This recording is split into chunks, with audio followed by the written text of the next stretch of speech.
Hello student, कैसे हैं आप सभी लोग। आई होप आप लोग अच्छे होंगे, पढ़ाई कर रहे होंगे। तो फ्रेंड्स, फिर से एक नई वीडियो में आप सभी का स्वागत है। तो आज की इस वीडियो में फ्रेंड्स हम अनसॉल्व्ड का सेट 7 को सॉल्व करेंगे, जो कि फ्रेंड्स यहाँ पर आप देख सकते हैं 2024 822 IB। तो फ्रेंड्स, आपका एग्ज़ाम पास में आ गया है, आपके पास ज़्यादा टाइम नहीं है। तो आपको करना क्या है, सभी जितने भी इंपॉर्टेंट क्वेश्चन हैं उन सभी को आप सॉल्व करना है। क्योंकि फ्रेंड्स देखिए, अगर आप इधर उधर क्वेश्चन को सॉल्व करेंगे तो आपको ये नहीं समझ में आएगा कि हमें सॉल्व कौन से क्वेश्चन को करना है। तो फ्रेंड्स, आपको करना क्या है, ये जो आपको हम यहाँ पर अनसॉल्व्ड सीरीज स्टार्ट किए हैं, इसके फ्रेंड्स 6 सेट हम सॉल्व कर चुके हैं। ये सेट 7 को हम आज की इस वीडियो में सॉल्व करेंगे। तो अगर फ्रेंड्स आपने इसके पहले की वीडियो को नहीं देखा है तो आप चैनल के प्लेलिस्ट में जाकर एक तरफ से वीडियो को देख सकते हैं। क्योंकि जितने भी क्वेश्चन हैं फ्रेंड्स, सभी ये प्रीवियस ईयर क्वेश्चन है। इससे क्या होगा कि आपको समझ में आ जाएगा कि यहाँ पर किस टाइप के क्वेश्चन आपके बोर्ड एग्जाम में पूछे जाते हैं। तो हो सकता है आपको क्वेश्चन क्लियर ना दिख रहा हो, जब हम क्वेश्चन को सॉल्व कराएँगे तो सभी क्वेश्चन आपको सही से दिखेगा। तो यहाँ पर चलिए फ्रेंड्स, वीडियो को हम स्टार्ट करते हैं। तो यहाँ पर सेट 7, इसमें फ्रेंड्स 3 घंटे 15 मिनट आपको मिलते हैं, जो कि आप जानते हैं ये सबको बताने के लिए। तो यहाँ पर देखिए फ्रेंड्स, हम डायरेक्ट क्वेश्चन पर आएँगे। तो यहाँ पर ऑब्जेक्टिव टाइप के क्वेश्चन यहाँ पर आप देख सकते हैं। तो ऑब्जेक्टिव टाइप के क्वेश्चन में फ्रेंड्स 20 ऑब्जेक्टिव टाइप क्वेश्चन पूछे जाते हैं, जो कि आपको ओएमआर में फिल करना होता है। तो चलिए फ्रेंड्स, आज की इस वीडियो में हम 20 ओएमआर के क्वेश्चन में कैसे फिल किया जाता है, ये तो फ्रेंड्स अभी हमारे पास ओएमआर नहीं है, लेकिन आप जानते होंगे बहुत सारी वीडियो हैं, इस पर आप देख सकते हैं कि ओएमआर में कैसे फिल किया जाता है। लेकिन फ्रेंड्स, क्वेश्चन को जब तक आप सॉल्व नहीं करेंगे तो आप कैसे समझ पाएंगे कौन सा ऑप्शन सही है। तो सबसे बड़ी बात फ्रेंड्स ये है कि आपको क्वेश्चन को सॉल्व करना आना चाहिए।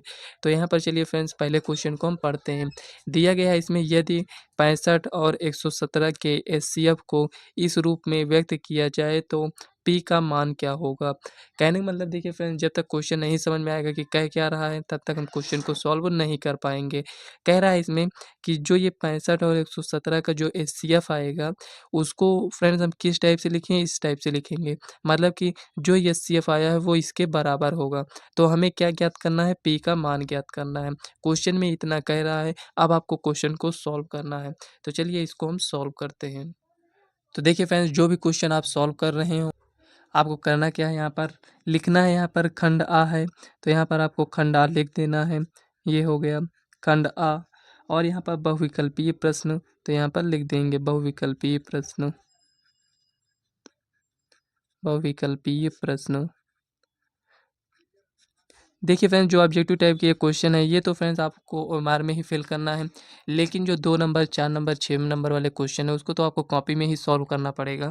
तो इससे आप यहाँ पर ये समझ सकते हैं कि यहाँ पर ये जो हम सॉल्व करेंगे, हमें क्वेश्चन को कैसे लिखना है, ये आपको यहाँ पर समझ में आना चाहिए। तो यहाँ पर खंड आ है, तो इसका यहाँ पर पहला क्वेश्चन यहाँ पर नोट करते हैं। तो लिखेंगे पहला क्वेश्चन है, यहाँ पर लिखेंगे दिया है। दिया है, क्या दिया है यहाँ पर, 65 तथा 117 का एचसीएफ कितना है। यहाँ पर 65P माइनस 117, यहाँ पर लिखेंगे ज्ञात करना है। ज्ञात करना है, क्या ज्ञात करना है, पी का मान। ये हो गया। अब देखिए यहाँ पर आपसे ये तो नहीं बोला है कि भाग विधि से करना है, कि इसको एलसीएम लेकर करना है। तो आप किसी भी टाइप से इसको आप यहाँ पर एचसीएफ ज्ञात कर सकते हैं। तो यहाँ पर लिखेंगे सॉल्यूशन। ये यहाँ पर सॉल्यूशन लिखेंगे। अब देखिए यहाँ पर इसका हमें एचसीएफ निकालना है। तो चलिए यहाँ पर हम भाग विधि से एचसीएफ निकाल लेते हैं। तो यहाँ पर छोटी संख्या को यहाँ पर लिखेंगे, बड़ी संख्या को यहाँ पर लिखना है। 65 दूना 130 होता है, जो कि इससे ज़्यादा हो जाएगा तो एक बार में ले जाएंगे। तो यहाँ पर 65 लिखेंगे, 7 में से 5 गया 2 बचेगा। और यहाँ पर देखिए 11 में से 6 जाएगा तो 5 बचेगा। सही है यहाँ पर। अब देखिए यहाँ पर, अब यहाँ पर 65 लिखेंगे, ये भी एक बार जाएगा तो यहाँ पर ये 65, सॉरी फ्रेंड्स यहाँ पर 52 लिखेंगे ना, तो एक बार में जाएगा। तो 5 में से 2 जाएगा तो 3 बचेगा, 6 में से 5 जाएगा तो 1 बचेगा। अब यहाँ पर भाग करेंगे तो ये 52 हो जाएगा। 13 चौको 52, ये 52 किससे डिवाइड हो गया, 13 से। तो यहाँ पर लिखेंगे एचसीएफ इक्वल टू, यहाँ पर कितना आया है 13, और यहाँ पर ये कितना दिया गया, ये इतना दिया गया है। तो यहाँ पर लिखेंगे 65P माइनस 117 इक्वल टू यहाँ पर किसके बराबर है, 13 के बराबर है। तो यहाँ पर इसको 75 करेंगे तो लिखेंगे 65p equal to 13 plus 117 equal to यहाँ पर 130, ये हो जाएगा। अब देखिए यहाँ पर 65p इक्वल टू 130, ये इतना आया है, तो 65 दूना 130, p इक्वल टू यहाँ पर कितना आया है, 2 आया है। तो ये फ्रेंड्स आपका बी ऑप्शन राइट आंसर है। तो एमआर में आपको ऐसे फिल कर लेना है। लेकिन फ्रेंड्स यहाँ पर आपको थोड़ा सा ध्यान देना है कि जैसे यहाँ पर हम आपको सॉल्व कर कर बता रहे हैं, इस टाइप से आपको 2 नंबर वाले क्वेश्चन को सॉल्व करना है। 1 नंबर वाले क्वेश्चन को आपको रफली सॉल्व करना है और ओएमआर में आपको फिल कर देना है, ठीक है ना। इसमें आपको थोड़ा सही से अच्छे सॉल्व करने में टाइम वेस्ट नहीं करना है, केवल आपका आंसर आना चाहिए सही, बस आप कैसे भी उसको सॉल्व करें। जो आप रफली पेज छोड़े होंगे रफ कार के लिए, उसमें आपको क्या करना है, जो इतना कुछ लिखे हैं इसको मत लिखिएगा, डायरेक्ट इसका एचसीएम निकालिए किसके बराबर है, सॉल्व कर कर उसमें आपको आंसर लिख देना है। तो चलिए नेक्स्ट क्वेश्चन देखते हैं क्या दिया गया है। तो यहाँ पर देखिए दूसरा क्वेश्चन दिया गया है, 2 tan 45 अपान 1 प्लस tan स्क्वायर 45 का मान होगा। तो इसका मान हमें बताना है। तो यहाँ पर देखिए फ्रेंड्स दूसरा क्वेश्चन नोट करेंगे, लिखा है यहाँ पर 2 tan 45 बटे में 1 प्लस tan स्क्वायर 45। तो यहाँ पर इसका मान हमें बताना है। तो यहाँ पर लिखेंगे सॉल्यूशन, सॉल्यूशन 2 tan 45 का मान कितना होता है, 1 होता है, बटे में यहाँ पर लिखेंगे 1 प्लस यहाँ पर tan 45 का मान 1 होता है, 1 का स्क्वायर करेंगे तो 1 ही आएगा। तो यहाँ पर देखिए इसको सॉल्व करेंगे तो 2 बटे में 2 इक्वल टू यहाँ पर 1 आएगा। तो 1 कौन सा ऑप्शन है, यहाँ पर सी ऑप्शन है। तो यहाँ पर सी ऑप्शन आपको फिल करना रहेगा ओमार में। तो यही आपका फाइनल आंसर है, ये हो गया। तो चलिए नेक्स्ट क्वेश्चन देखते हैं क्या दिया गया है इसमें। तो यहाँ पर देखिए तीसरा क्वेश्चन इसमें दिया गया है, 15, 18 और 24 का लासा है। तो यहाँ पर लिखेंगे 15, 18 तथा 24 का लासा,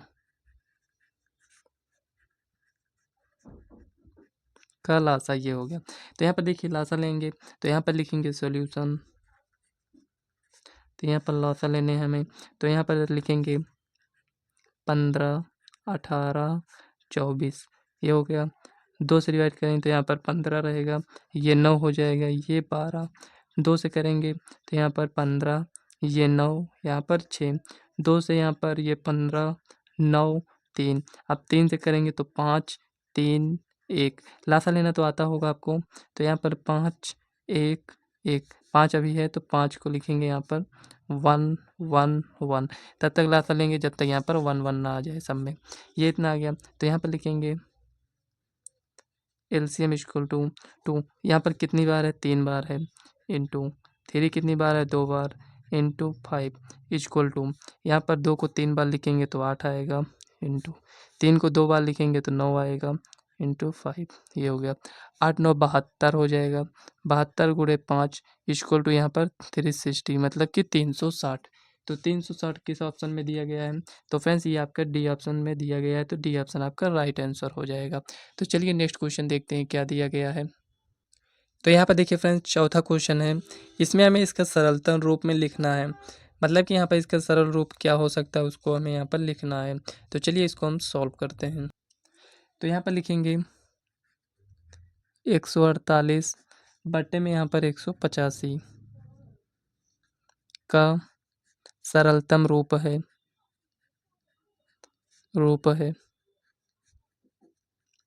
ये यहाँ पर ये दिया गया है। अब यहाँ पर लिखेंगे सॉल्यूशन,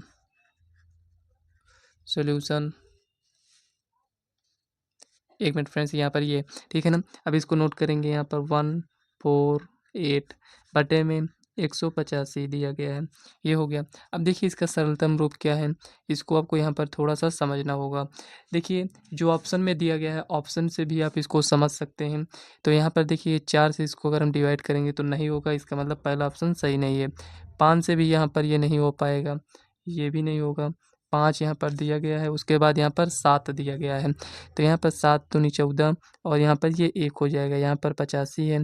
तो चलिए इसको यहाँ पर चेक करते हैं किससे होगा। तो यहाँ पर देखिए फ्रेंड्स, है तो ये ईज़ी क्वेश्चन, लेकिन कुछ स्टूडेंट इसको सॉल्व नहीं कर पाए थे।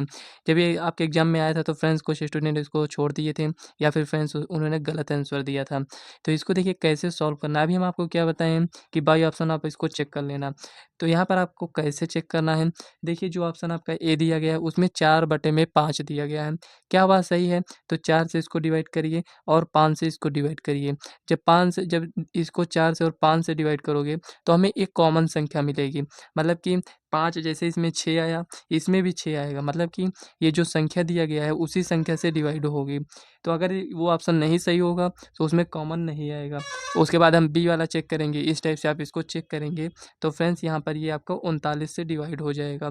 तो 39 से इसको हम डिवाइड करेंगे तो ये 4 बार जाएगा और यहाँ पर ये 5 बार जाए 1 मिनट फ्रेंड्स, ये 39 से नहीं, ये 37 से आपका डिवाइड होगा। तो यहाँ पर ये 4 बार, ये 5 बार, तो 4/5 यहाँ पर आपको लिख देना है। हो सकता है फ्रेंड्स आपको ना समझ में आए यहाँ पर हम कहना क्या चाहते हैं, तो यहाँ पर आप थोड़ा-सा समझ लीजिए, नहीं तो डाउट रहेगा।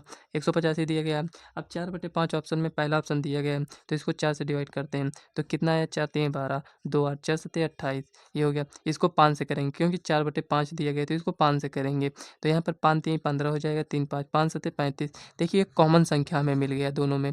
अगर यहीं पर अगर हम बी ऑप्शन चेक करते 5/7, तो इसको हम 5 से डिवाइड करते तो ये वैसे भी ना होता, और ये 7 से, तो 7 दूनी 14, 3 5 7 पचे 35, मतलब ये तो हो जाता, लेकिन ये नहीं हुआ इससे।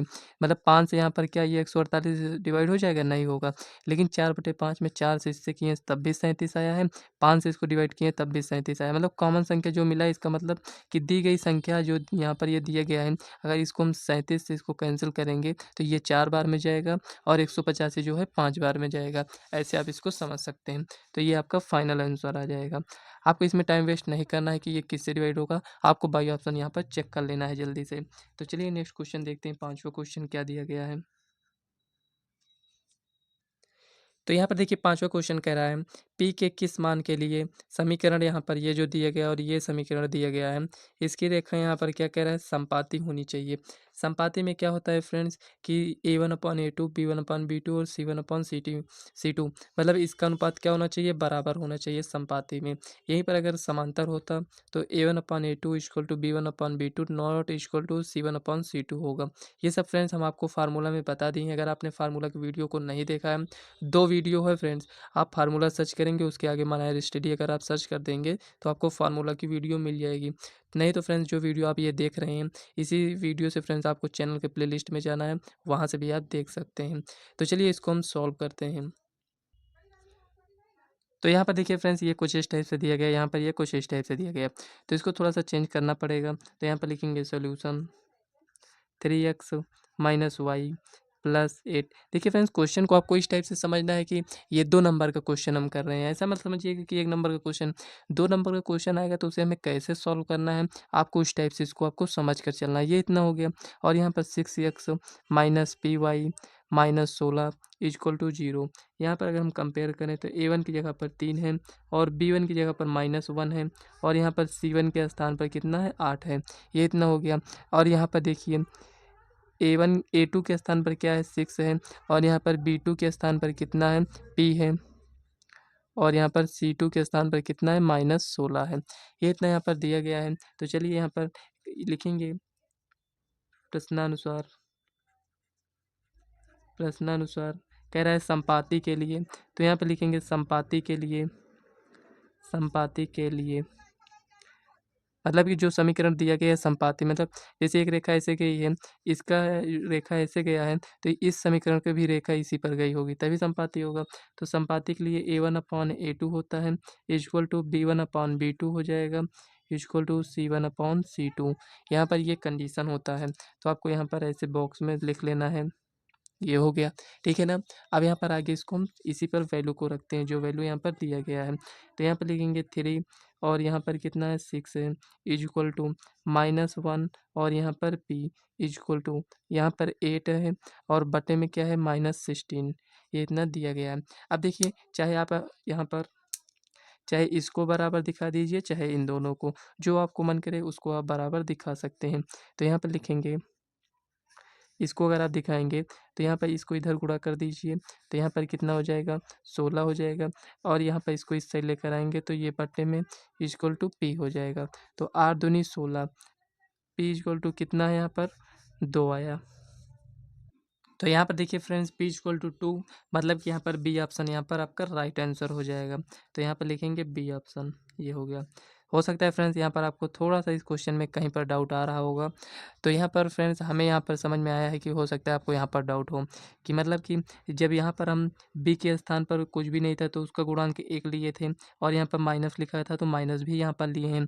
लेकिन यहाँ पर देखिए वाई का गुणांक माइनस पी है, तो यहाँ पर B2 के स्थान पर P क्यों लिए हैं, माइनस भी हमें यहाँ पर लिखना चाहिए था। तो यहाँ पर थोड़ा-सा आपको ध्यान देना है फ्रेंड्स कि क्योंकि हमें यहाँ पर इसको ज्ञात करना है। अब ये माइनस में है या फिर प्लस में है, क्योंकि देखिए ये माइनस लगा है उससे मतलब नहीं है। यहाँ पर ये जो P की वैल्यू आएगी माइनस में आएगी या प्लस में आएगी ये आप नहीं जानते हैं। तो आपको क्या करना है, केवल P को ही लेना है। लेकिन यहाँ पर -1 है तो इसमें आपको -1 को लिखना पड़ेगा। जो आपको ज्ञात करना हो माइनस में हो या प्लस में हो तो आपको यहाँ पर ऐसे प्लस में ही लिखना है, क्योंकि उसी को हमें ज्ञात करना है। तो यहीं पर अगर हम माइनस में लेते तो यहाँ पर ये माइनस में आपका आ जाता। तो यहाँ पर आपको थोड़ा-सा ध्यान देना होता है। तो चलिए नेक्स्ट क्वेश्चन देखते हैं क्या दिया गया है। अब यहाँ पर देखिए 6 नंबर क्वेश्चन में इसमें दिया गया है, यदि समीकरण इतना और इतने के द्वारा निरूपित कर रेखाएं परस्पर समांतर हैं तो मान होगा, मतलब पी का मान इसमें पूछ रहा होगा। तो यहाँ पर ये पी, एक मिनट यहाँ पर हाथ दिया गया आगे पी का मान, तो इसमें भी हमें पी का मान ज्ञात करना था। इसमें संपाती था, इसमें समांतर है। तो एक एक क्वेश्चन फ्रेंड समझेंगे, थोड़ा डिटेल से समझेंगे ताकि एग्जाम में अगर क्वेश्चन आ जाए तो हम सॉल्व तो कर सकें। तो यहाँ पर चलिए इसको हम नोट करते हैं। अब यहाँ पर देखिए ये जो यहाँ पर दिया गया है इसको थोड़ा सा हम सॉल्व करते हैं। तो लिखेंगे सॉल्यूशन, यहाँ पर 3x plus 2py minus 2 equal to 0, ये हो गया। 2x प्लस 5y प्लस 1, ये पहले से ही है तो इसको ऐसे ही रहने देंगे 0, ये हो गया। तो यहाँ पर देखिए a1 कितना है 3 है, ठीक है। यहाँ पर b1 कितना है 2p है, y गुणांक में क्या है 2p है, ये हो गया। और यहाँ पर c1 इक्वल टू -2, ये हो गया।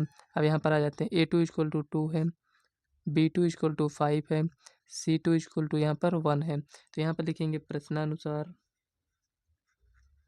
प्रश्नानुसार, ये हो गया। तो यहाँ पर हो जाएगा a1 upon a2 equal to होगा b1 अपॉन b2 के, नॉट इक्वल होगा c1 अपॉन c2 के। ये कंडीशन किसका है फ्रेंड, यहाँ पर जब दोनों रेखाएं क्या होंगी समांतर होंगी। तो यहाँ पर लिख देना है आपको समांतर के लिए, समांतर के लिए, ये हो गया। इतना आपको समझ में आया।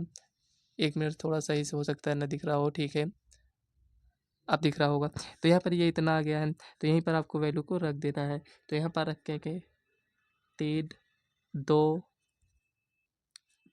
और यहाँ पर क्या है 2p है, बटे में यहाँ पर क्या हो जाएगा 5, एक मिनट सही तो है ना, हाँ यहाँ पर 5 लिखेंगे, नॉट इक्वल होगा c1 कितना है -2 बटे में c2 1 हो जाएगा। देखिए हमें p की वैल्यू को फाइंड करना है, ये दोनों बराबर हैं तो यहाँ पर इसको हम बराबर का मतलब इसका अनुपात यहाँ पर बराबर है। तो यहाँ पर लिखेंगे 3/2 इक्वल टू 2p बटे में यहाँ पर 5, ये इधर गुणा करेंगे तो यहाँ पर हो जाएगा 5 3 15 और यहाँ पर इसको इधर पचंदा करेंगे तो यहाँ पर ये 4 इक्वल टू क्या बचेगा p। तो 15/4 कौन सा ऑप्शन इसमें दिया गया है, तो यहाँ पर फ्रेंड्स ए ऑप्शन दिया गया है। तो ए ऑप्शन आपका राइट आंसर हो जाएगा। तो चलिए नेक्स्ट क्वेश्चन देखते हैं क्या दिया गया है 7 नंबर।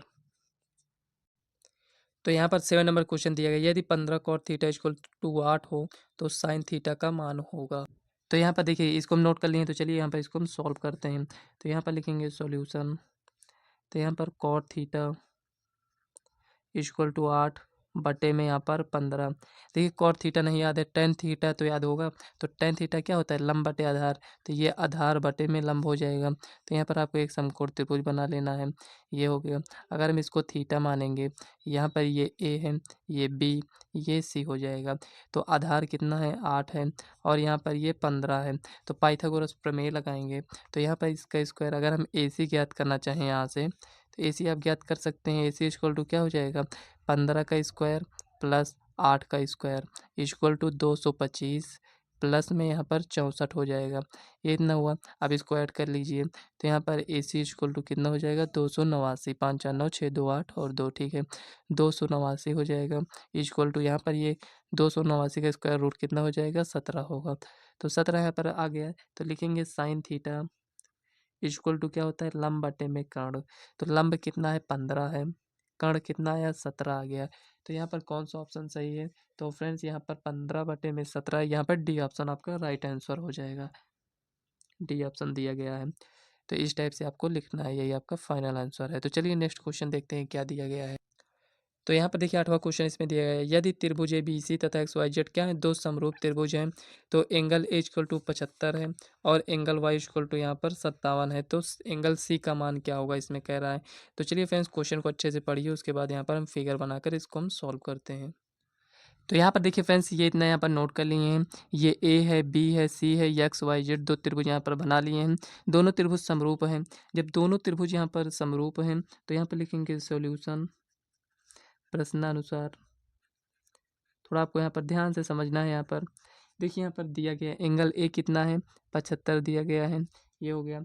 और यहाँ पर एंगल वाई 57 दिया गया है, तो यहाँ पर ये 57 दिया गया है। तो यहाँ पर आपको थोड़ा सा ध्यान देना है, एंगल ए किसके बराबर होगा एंगल यक्स के, एंगल बी बराबर होगा एंगल वाई के, और एंगल सी बराबर होगा एंगल जेड के, क्योंकि ये समरूप है। ये इतना हो गया। अब यहाँ पर एंगल ए कितना है 75 है, एंगल बी एंगल वाई के बराबर हो जाएगा, मतलब कि यहाँ पर ये 57 है, तो ये 57 हो जाएगा। ठीक है ना, इतना समझ में आया 57। तो यहाँ पर लिखेंगे त्रिभुज ABC में, त्रिभुज ABC में ये हो गया। अब यहाँ पर त्रिभुज ABC में तो angle A plus angle B plus angle C equal to कितना हो जाएगा 180। त्रिभुज त्रिभुज यहाँ पर त्रिभुज कोण योग गुणधर्म, कोण योग गुणधर्म, ये आपको यहाँ पर ऐसे साइड में लिख देना है। ठीक है ना, इतना मतलब कि त्रिभुज के तीनों कोणों का योग कितना होता है 180 अंश होता है। एंगल ए कितना है यहाँ पर 75 है, प्लस एंगल बी कितना है 57, plus angle C equal to 180, ये हो गया। एंगल सी इक्वल टू कितना हो जाएगा 180 माइनस, इसको ऐड कर लीजिए। तो यहाँ पर 7 5 12 120 हो जाएगा, और यहाँ पर 130 2 32 132, एंगल सी इक्वल टू 132 8 40 40 80 48, तो यहाँ पर 48 अंश हो जाएगा। तो यहाँ पर देखिए कौन सा ऑप्शन सही है, बी ऑप्शन। तो यहाँ पर बी ऑप्शन फ्रेंड्स आपका राइट आंसर हो जाएगा। इस टाइप से आपको क्वेश्चन को सॉल्व करना है। तो फ्रेंड्स जब आपका कॉन्सेप्ट क्लियर रहेगा तो आप खुद ही क्वेश्चन को सॉल्व कर लेंगे। तो चलिए नेक्स्ट क्वेश्चन देखते हैं क्या दिया गया है। तो यहाँ पर देखिए 9वां क्वेश्चन इसमें दिया गया है, कह रहा है बिंदु -3, 4 की मूल बिंदु से दूरी होगी। तो यहाँ पर मूल बिंदु से दूरी, मूल बिंदु क्या होता है 0, 0 होता है। तो यहाँ पर फ्रेंड्स इसका स्क्वायर कितना हो जाएगा, यहाँ पर 25 रूट में 25 आएगा, तो ये ऑप्शन आपका राइट आंसर हो जाएगा। तो जब आप इस टाइप से क्वेश्चन की प्रैक्टिस किए रहेंगे तो खुद ही आपको समझ में आ जाएगा। लेकिन चलिए इसको हम सॉल्व करते हैं कि इसका आंसर ए कैसे आया है। तो चलिए यहाँ पर लिखते हैं। देखिए फ्रेंड्स मान लेते हैं ये मूल बिंदु है 0, 0 है, और यहाँ पर हमें दूरी किसकी चाहिए तो -3, 4 की। तो यहाँ पर -3, 4 ये हो गया। देखिए आपको रफली बनाना है, एग्जैक्ट नहीं बनाना है कि मतलब हम एग्जैक्ट ही बनाएंगे। तो यहाँ पर ए बी की दूरी यहाँ पर ये आपको ज्ञात करना है। तो यहाँ पर लिखेंगे प्रश्नानुसार, प्रश्नानुसार सॉल्यूशन, ये हो गया। तो ए बी की दूरी हमें ज्ञात करना है। तो यहाँ पर लिखेंगे A B equal to, formula लिखना है तो लिख दीजिए x1 माइनस x2 का whole square plus y1 minus y2 का होल स्क्वायर। अब देखिए आप एक नंबर का क्वेश्चन सॉल्व कर रहे हैं तो फार्मूला नहीं लिखना है, डायरेक्ट इसी फार्मूले पर रखना है आपको, मतलब फार्मूला लिखकर आपको टाइम वेस्ट नहीं करना है। तो यहाँ पर लिखेंगे ए बी इक्वल टू, क्योंकि फ्रेंड्स हम इसलिए लिख रहे हैं ताकि अगर आपको याद ना हो तो आप याद कर लीजिए। तो ये x1 है, ये y1 है, ये x2 है, यहाँ पर ये y2 है, ये इतना हो गया। तो यहाँ पर लिखेंगे 0, ये हो गया, -3 यहाँ पर +3 हो जाएगा, इसका स्क्वायर प्लस, और यहाँ पर y1 कितना है 0 माइनस यहाँ पर 4 है तो इसका स्क्वायर ये हो जाएगा। अगर हम देखें फ्रेंड्स तो इसमें कितना आ जाएगा, यहाँ पर 9 हो जाएगा प्लस 16, तो यहाँ पर 25 हो जाएगा, ये हो गया। तो ए बी इक्वल टू कितना हो जाएगा, यहाँ पर प्लस माइनस होता है लेकिन दूरी निगेटिव नहीं होती, तो यहाँ पर 5। तो यही ऑप्शन आप कौन सा सही है, ए ऑप्शन यहाँ पर राइट आंसर है। इस टाइप इतना आपको सॉल्व ही नहीं करना पड़ता अगर आप इसको डायरेक्ट ही यहाँ पर सॉल्व कर लेते हैं, क्योंकि यहाँ पर 0, 0 इसका कोई मतलब ही नहीं है। 3 का स्क्वायर किए 9, 4 का स्क्वायर 16, 16 9 25, 25 का रूट लेंगे तो यहाँ पर 5 आ जाएगा। तो चलिए नेक्स्ट क्वेश्चन देखते हैं क्या दिया गया है। तो देखिए 10 नंबर क्वेश्चन में इसमें दिया गया है, कह रहा है बिंदुओं -2, 6, -2, 10 को मिलाने वाले रेखाखंड के मध्य बिंदु का निर्देशांक ज्ञात कीजिए। तो हमें इसका निर्देशांक ज्ञात करना है। तो यहाँ पर देखिए -2 और यहाँ पर -2 -4 हो जाएगा, -4/2 मतलब कि -2 यहाँ पर भी है, यहाँ पर भी है, 3 में -2 है। इसमें देखते हैं 10 6 16 बटे में 2 करेंगे तो 8। यहाँ पर ए ऑप्शन इसमें भी सही हो जाएगा। तो चलिए फ्रेंड्स इसको हम सॉल्व करते हैं। देखिए फ्रेंड्स, हम आपको इस टाइप से इसलिए बता रहे हैं ताकि फ्रेंड्स आप कुछ क्वेश्चन ऐसे ही सॉल्व कर लीजिए, क्योंकि 1 नंबर का क्वेश्चन आप सॉल्व कर रहे हैं कि नहीं कर रहे हैं, अगर आपका ऑप्शन सही है तो फ्रेंड्स आपको वहाँ पर नंबर दिया जाएगा, क्योंकि हमारे में फिल करना है। आप सॉल्व कर कर उसमें फिल किए या ऐसे ही फिल किए, उससे उससे मतलब नहीं है। अगर आपका आंसर सही है तो आपको नंबर दिया जाएगा। तो क्यों अपना टाइम वेस्ट करें, अगर हम ऐसे ही सॉल्व कर ले रहे हैं तो उसको हम ऐसे ही सॉल्व कर लेते हैं। तो यहाँ पर लिखेंगे -2, 6। ये तभी आप कर पाएंगे फ्रेंड्स जब आप ज़्यादा से ज़्यादा क्वेश्चन की प्रैक्टिस किए रहेंगे। तो -2, 10 ये हो गया। कह रहा है इन दोनों का मध्य बिंदु का निर्देशांक हमें ज्ञात करना है। तो चलिए यहाँ पर लिखते हैं सॉल्यूशन, और यहाँ पर आपको लिख देना है प्रश्नानुसार। इससे क्या होता है, जो क्वेश्चन में कह रहा है उसी के अकॉर्डिंग यहाँ पर हम क्वेश्चन को सॉल्व कर रहे हैं। ये आपका x1 है, y1 है, यहाँ पर x2 है, y2 है। इसको ए मान लेते हैं, इसको बी, यहाँ पर सी। तो इसका हमें निर्देशांक ज्ञात करना है। तो यहाँ पर सी इक्वल टू हो जाएगा, सी को मान लेते हैं ये यक्स कामा वाई है, ठीक है ना, यक्स यक्स कामा वाई है। तो यहाँ पर यक्स कामा वाई कितना आएगा, यहाँ पर हो जाएगा x1 प्लस x2, मतलब दोनों को जोड़कर आधा, प्लस y1 प्लस y2 बटे में 2, ये हो जाएगा। x और y, x के लिए ये है, y के लिए ये है। ये आपका फार्मूला बन गया। तो लिखेंगे इक्वल टू x1 कितना है -2, x2 कितना है -2 बटे में 2, कॉमा y1 कितना है 6 और प्लस यहाँ पर 10 बटे में 2, ये हो गया। इतना फार्मूला यहाँ पर आ गया। तो -4 हो जाएगा बटे में 2, और यहाँ पर 16 बटे में 2, ये हो गया -2, 8 हो जाएगा। मतलब कि यक्स कामा वाई कितना आया, -2, 8। तो मध्य बिंदु का निर्देशांक -2, 8 है, जो कि फ्रेंड्स ए ऑप्शन आपका राइट आंसर है। तो चलिए नेक्स्ट क्वेश्चन देखते हैं। तो यहाँ पर देखिए 11 नंबर क्वेश्चन में दिया गया है, किसी समबाहु त्रिभुज एबीसी में यदि एडी लंब बीसी हो तो एडी स्क्वायर बराबर होगा। एडी स्क्वायर किसके बराबर होगा, यही हमें इसमें बताना है। तो चलिए इसको हम सॉल्व करते हैं। देखिए फ्रेंड्स, यहाँ पर ए बी सी क्या है, समबाहु त्रिभुज है। तो इसके अकॉर्डिंग अगर हम देखें तो ए बी बराबर बी सी बराबर यहाँ पर ए सी हो जाएगा, ये हो गया। अब यहाँ पर देखिए ये लंब है, तो यहाँ पर ये जो बी डी और सी डी, अगर इसको आप थोड़ा सा अगर समझने के लिए मान लेते हैं, ये यक्स है, ये भी यक्स है, ये पूरा यक्स है, यहाँ पर लंब है, ये दोनों बराबर भाग में डिवाइड कर देगा। तो मतलब कि x/2 ये हो जाएगा, x/2 ये हो जाएगा, इतना।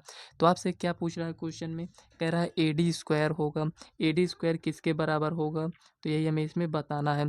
तो देखिए यहाँ पर फ्रेंड्स थोड़ा सा आपको ध्यान देना है। अगर आप त्रिभुज यहाँ पर ए डी सी लें, त्रिभुज ए डी सी में, त्रिभुज ए डी सी में ये समकोण है। तो इसमें अगर आप देखें तो ये जो है ये कर्ण हो जाएगा, इसके सामने ये कर्ण हो जाएगा।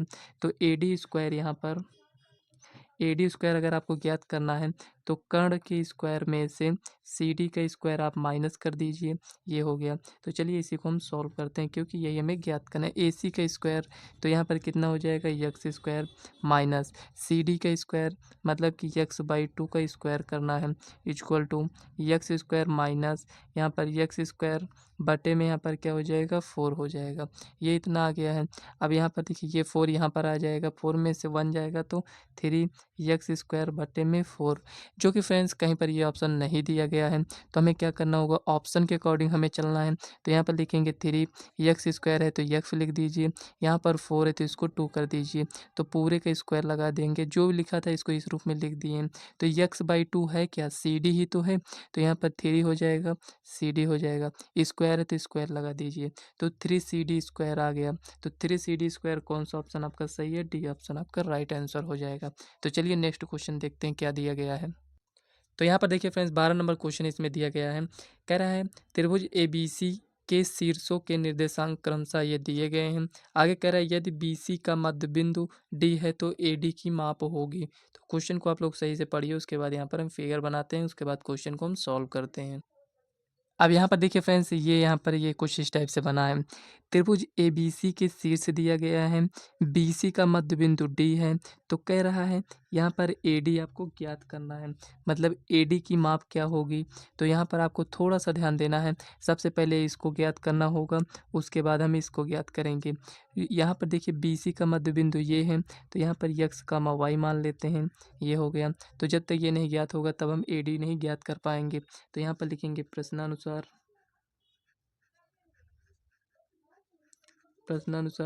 यहाँ पर लिखेंगे x, y इक्वल टू कितना हो जाएगा, D का है ना, तो यहाँ पर लिखेंगे 5, यहाँ पर -3 बटे में 2, ये हो गया 7 और यहाँ पर +3 बटे में 2। अब आप कहेंगे फार्मूला आपने क्यों नहीं लिखा, तो फ्रेंड्स इसके पहले लिखे थे इसलिए यहाँ पर फार्मूला नहीं लिख रहे हैं। तो 7 3 10 बटे में 2, तो यहाँ पर डायरेक्ट 5 भी लिख सकते हैं। चलिए यहाँ पर लिख देते हैं। तो 1,5 स्टेप आपको ही कम करना है।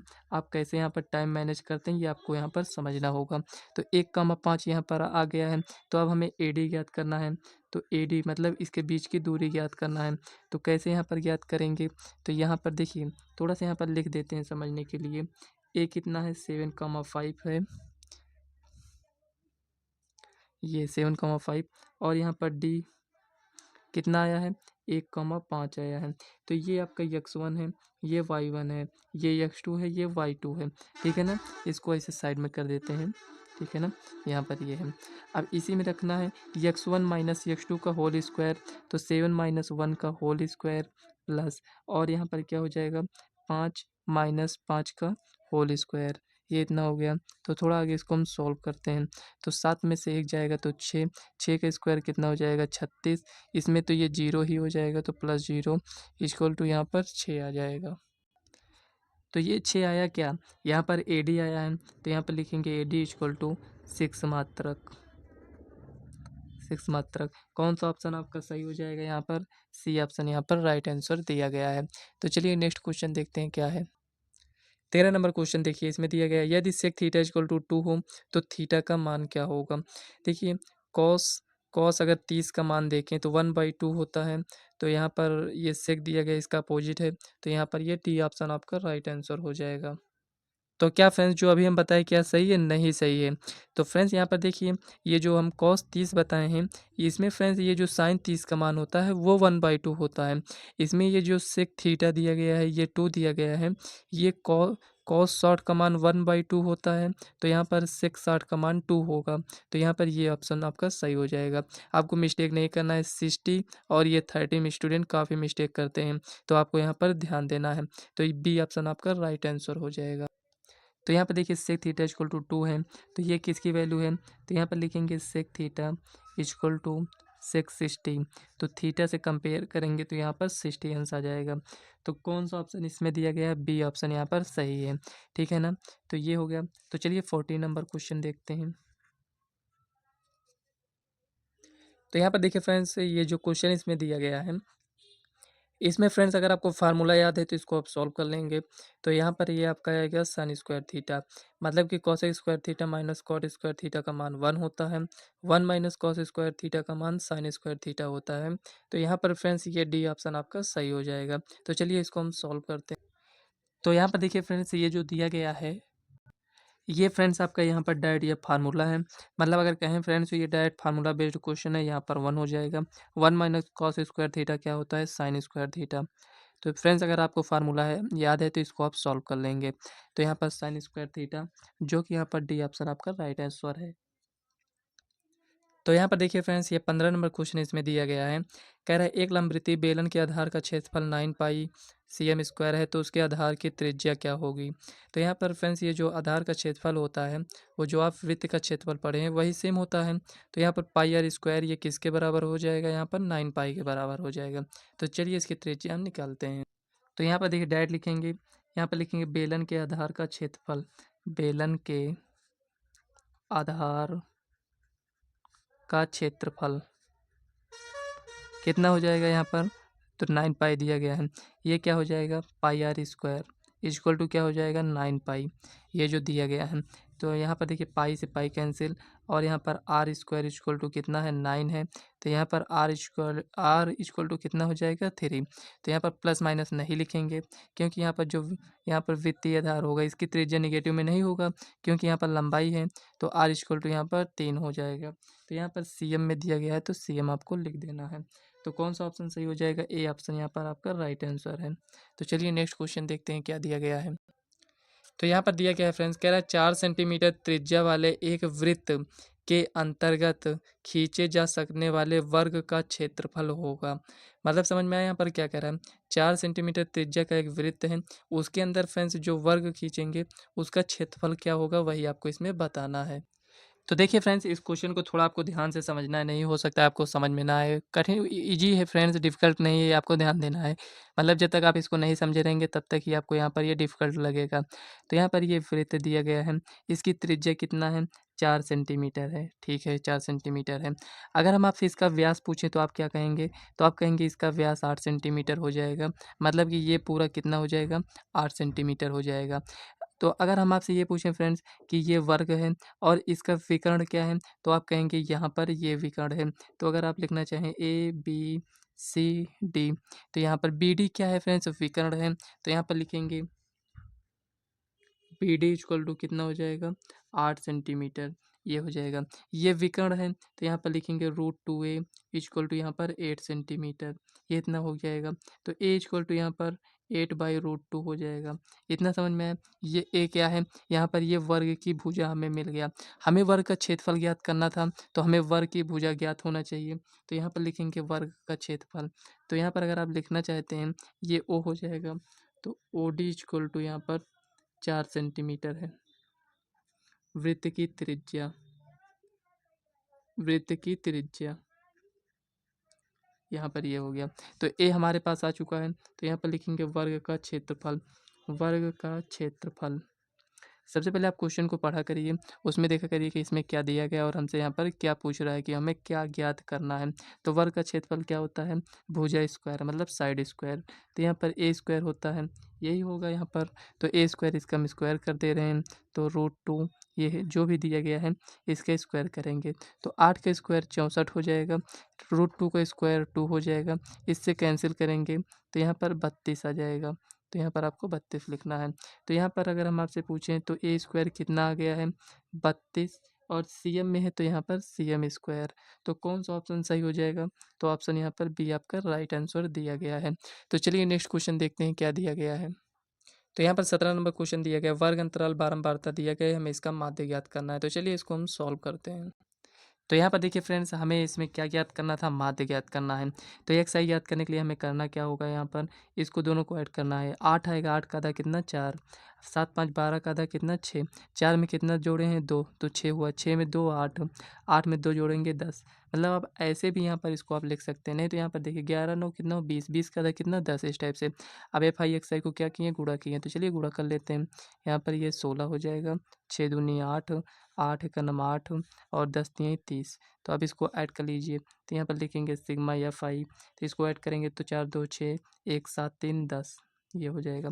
इसको ऐड कर लीजिए, 16 8 24, 24 और यहाँ पर 9 33, 33 और यहाँ पर इसको ऐड करेंगे तो यहाँ पर देखिए 33 और यहाँ पर sigma f i x i. तो यहाँ पर लिखेंगे 63, ये हो जाएगा। 33 और 30 63 हो जाएगा। एक बार और ऐड कर लेते हैं, 16 9 25, 25 8 33 और सही है, ये हो गया। तो यहाँ पर लिखेंगे समांतर माध्य इक्वल टू कितना हो जाएगा? Sigma f i x i. तो चलिए लिख देते हैं, sigma f i x i बटे में sigma f i equal to कितना है? 63 बटे में 10। तो पॉइंट यहाँ पर लग जाएगा 6.3। कौन सा ऑप्शन दिया गया है? 6.3। एक मिनट फ्रेंड्स, कहीं पे लगता है मिस्टेक हुआ है क्या? इसको चलिए एक बार और गुणा कर लेते हैं। 4 चौक 16, 6 दूनी 12। एक मिनट फ्रेंड्स, यहाँ पर 12 होगा, ठीक है ना? तो 12 ये हो जाएगा। तो 8 4, इसमें 4 कम था तो इसमें लिख लेते हैं। तो चलिए एक बार और कर लेते हैं, 16 10 26 2 28, 28 2 30 7 37 और यहाँ पर ये 30 और यहाँ पर 8 हो जाएगा। ये। तो यहाँ पर ये फ्रेंड्स ये 66 हो जाएगा, ठीक है। गुणा किए थे फ्रेंड्स, पता नहीं कहाँ पर दिमाग था। तो यहाँ पर देखिए 4 चौक 16 हो जाएगा, 6 दूनी 12, 8 को 1 से शायद इसको हम जोड़ दिए थे ना, तो इसीलिए यहाँ पर 9 लिखे थे। तो इसको इससे गुणा करेंगे तो 8 हो जाएगा, 10 तीन 30, तो 66 हो जाएगा। तो 66 यहाँ पर भी 66 लिख दीजिए, ये हो गया। पॉइंट लगाएँगे तो 6.6, कौन सा ऑप्शन यहाँ पर सही है? C option. देखिए मिस्टेक किए थे, आंसर नहीं मिल रहा था, तो उसमें आंसर भी नहीं दिया गया था। तो इससे समझ में आ जाता है ना कि हमारा आंसर कहीं न कहीं मिस्टेक हुआ है, तो एक बार आपको इसको चेक कर लेना है। तो चलिए नेक्स्ट क्वेश्चन देखते हैं क्या दिया गया है। तो यहाँ पर देखिए फ्रेंड्स ये 18 नंबर क्वेश्चन इसमें दिया गया है। कह रहा है एक पासे को एक बार फेंका जाता है तो एक अभाज्य संख्या आने की प्रायिकता। तो यहाँ पर अभाज्य संख्या आने की प्रायिकता, तो चलिए इसको सॉल्व करते हैं। तो यहाँ पर देखिए फ्रेंड्स जो आपके पास पासा होता है उसमें हो सकता है डॉट डॉट बना रहे या तो 1 2 3 नंबर लिख कर है। ज़्यादातर फ्रेंड डॉट डॉट ही बना रहता है, लेकिन उसको काउंट तो करते हैं ना कि 1 है, 2 है, 3 4 5 ये 6 इस टाइप से बना है मान लेते हैं। तो अभाज्य संख्या आने की प्रायिकता हमसे पूछा है, तो यहाँ पर अभाज्य संख्या कितने हैं? 3 है। तो यहाँ पर लिखेंगे अभाज्य संख्या आने की प्रायिकता, अभाज्य संख्या आने की प्रायिकता।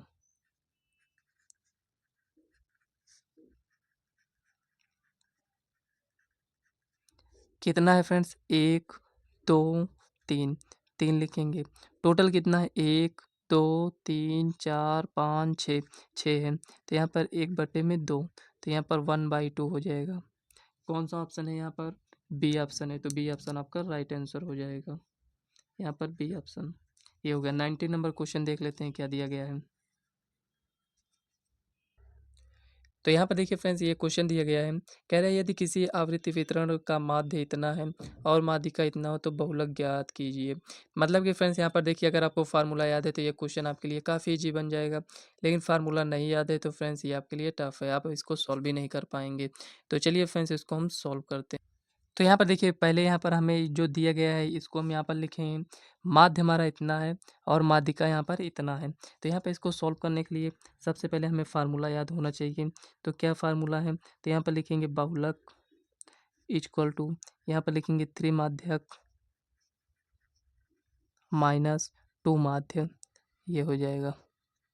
ये आपका फार्मूला है। देखिए ये बड़ा सा लिखा है तो इसमें 3 आया है, ये छोटा सा है इसमें 2, दोनों में अंतर रहेगा मतलब डिफरेंस के साइन मतलब माइनस रहेगा। ये हो जाएगा इक्वल टू 3 इंटू माध्यक कितना है? 21 है, माइनस 2 इंटू 20.5, ये हो जाएगा।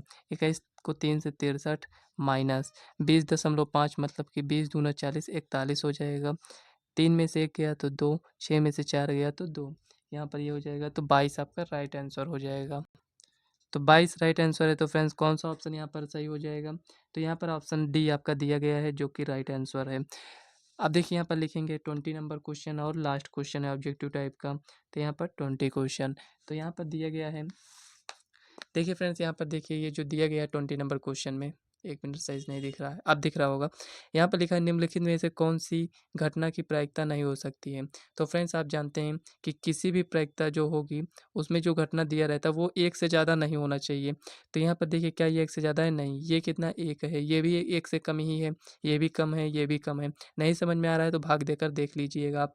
ये 0 पॉइंट कुछ कर आएगी, मतलब 0 पॉइंट यहाँ पर 3 0.6 आएगा जो कि 1 से कम है, ये तो 1 है। इसमें भी फ्रेंड्स अगर आप देखेंगे तो 0.6 आएगा, लेकिन अगर इसको आप भाग देंगे तो यहाँ पर 1 पॉइंट कुछ कर आएगा। इसका मतलब यहाँ पर ए ऑप्शन यहाँ पर गलत दिया गया है, तो ए ऑप्शन आपका रॉन्ग आंसर है। तो यही आपको इसमें बताना था, किसी भी प्रायिकता का मान फ्रेंड्स 1 से ज़्यादा नहीं होगा। तो फ्रेंड्स आज की इस वीडियो में हम 20 नंबर तक क्वेश्चन को सॉल्व कर चुके हैं। तो इसके बाद के जो क्वेश्चन है फ्रेंड्स 2 नंबर 4 नंबर 6 नंबर वाले क्वेश्चन को उसे हम नेक्स्ट वीडियो में सॉल्व करेंगे। जितने भी फ्रेंड्स हम सेट सॉल्व करा चुके हैं उसको फ्रेंड्स आप सभी सॉल्व कर लीजिएगा, क्योंकि फ्रेंड्स काफ़ी इंपॉर्टेंट है। इसी टाइप के क्वेश्चन आपके बोर्ड एग्जाम में पूछे जाते हैं। तो फ्रेंड्स आज की ये वीडियो कैसी लगी कमेंट बॉक्स में ज़रूर बताइएगा। वीडियो पसंद आए तो वीडियो को लाइक व चैनल को सब्सक्राइब कर लीजिएगा, ताकि आने वाली वीडियो का नोटिफिकेशन आप तक सबसे पहले पहुँचे। तो चलिए फ्रेंड्स मिलते हैं नेक्स्ट वीडियो में, तब तक के लिए बाय।